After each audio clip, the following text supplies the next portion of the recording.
কিছু শ্রমিক অসন্তোষ দেখা দিচ্ছে এবং আমাদের শ্রমিকদের কিছু দাবি আছে। আপনারা জানেন গত দীর্ঘ 16 বছরে এখানে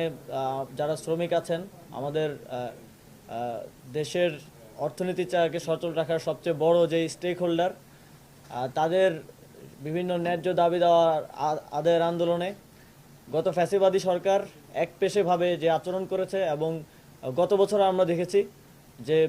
মজুরি বৃদ্ধির আন্দোলনে কিভাবে গুলি করে 4 জন শ্রমিককে হত্যা করা হয়েছে এবং নিপীড়নমূলক মামলা দেয়া হয়েছে শ্রমিকদের নামে। আমরা এই সরকার শ্রমিকদের ন্যায্য এবং আইনসঙ্গত সকল দাবি পূরণে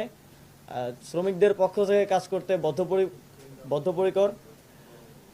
2023 সালে মজুরি আন্দোলনে শ্রমিকদেরকে নিপীড়নমূলক এবং মিথ্যা যেসব মামলা দেয়া হয়েছিল সেসব মামলাগুলো তুলে নেওয়ার ব্যাপারে আইন